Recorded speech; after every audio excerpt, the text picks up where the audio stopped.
Welcome back to America Decides. Right after South Carolina, Michigan voters head to the polls in 5 days, and the president's reelection campaign is deploying big names into the state to shore up support.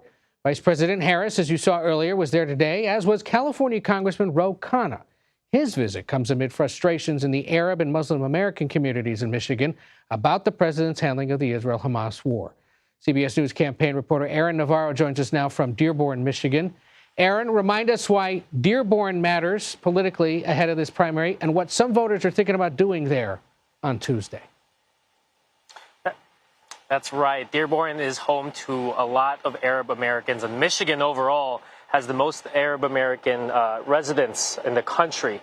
And in a state that was a very slim margin for President Biden, this group has been pushing for voters to vote uncommitted in the upcoming primary next Tuesday as a way to protest how the Biden administration has been handling the Israel and Hamas war. They want a permanent ceasefire. And many of those local community members say that they are not going to be voting at all in November. I ran into some of those younger voters during a town hall where Congressman Ro Khanna heard from pro-Israel and pro-Palestine students to talk about the ceasefire. And that's kind of why part of the reason he's here is because there is this push to vote, in a sense, to protest President Biden next Tuesday.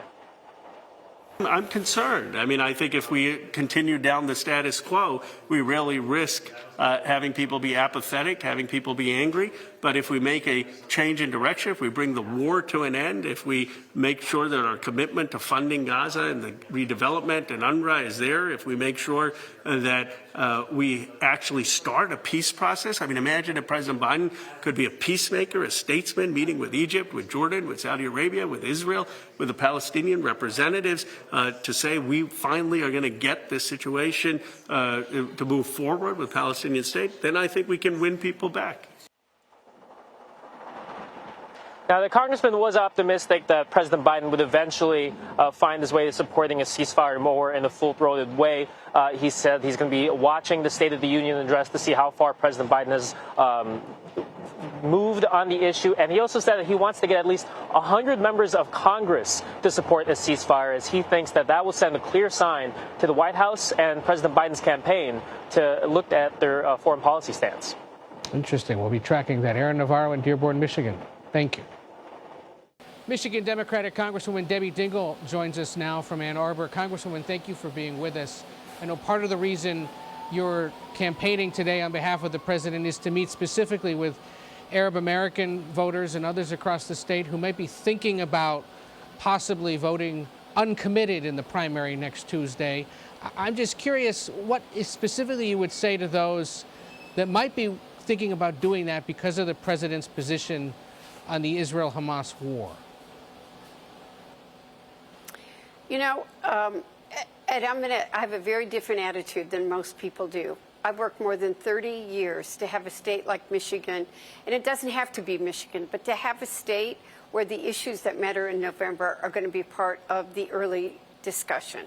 So what I'm happy about is this is going to be a very critical issue between now and it's for sure going to be one in November.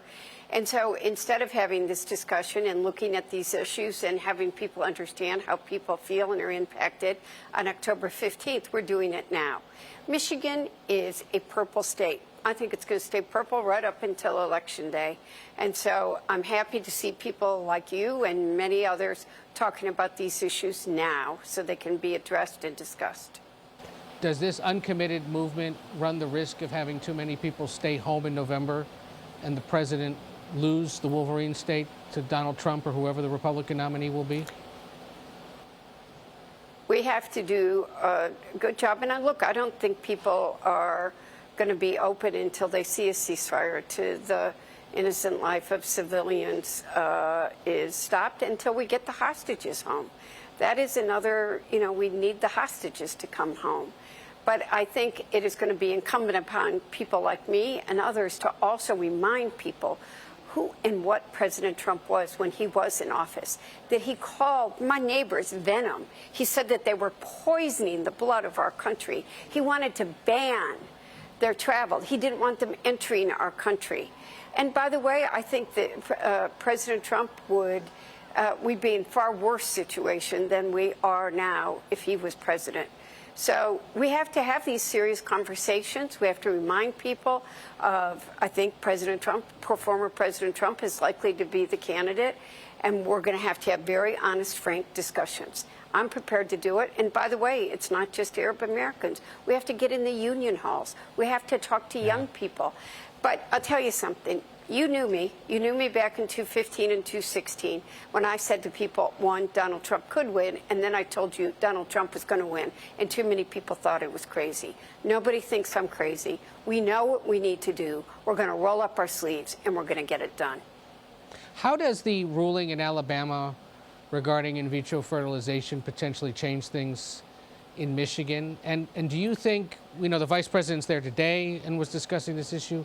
Do we need to hear more from the president directly about this? So I'm going to tell you that, by the way, polling is like an indicator. I don't trust polling. Polling showed Hillary Clinton was going to win when I knew she wasn't. But it's also an indicator, and I went in the field because I wanted to know what people were thinking.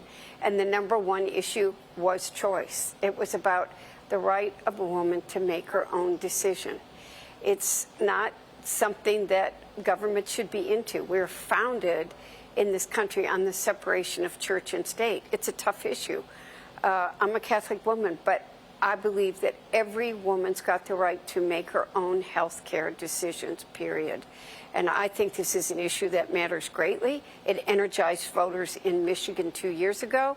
I think they thought that, okay, they had protected their right to make their own health care decisions. This is about women's health care, and they're suddenly finding that, A, that's not true, and B, the man that appointed a Supreme Court that overturned Roe versus Wade might return. And the consequences of what that has impacted every woman in this country.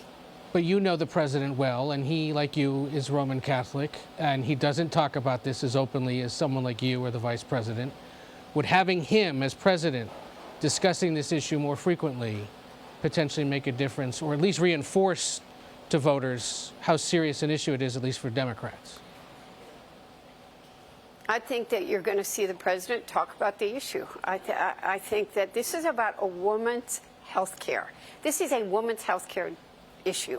It's about a woman being able to make the decisions about her body. It's between her, her doctor, other people that she wants to have involved. I think he is comfortable talking about that, and I think you're going to hear all of us talking about what's at stake here. I want to be able to make my own decisions between my doctor and me. And, you know, I probably shouldn't even say this. I remember how hard it was. I am somebody who wanted to get pregnant and couldn't. That was the hardest time in my life. So I just believe those discussions belong with a woman and her doctor and her family and her religion. But she needs to have those discussions. We are founded. We are a country where there is a separation of church and state. And I appreciate you sharing that personal reflection with us, because I think, you know, it's something that is very real for obviously a lot of voters, not just in Alabama where this ruling has come, but all across the country where people may be thinking it could be my state next. So it's a really profound concern for a lot of Americans. Let me ask you real quick. I know you don't like polling. You say you don't rely on it, but you have a pretty good nose in your state for where the political winds are blowing. If the election were held today, would the president win Michigan?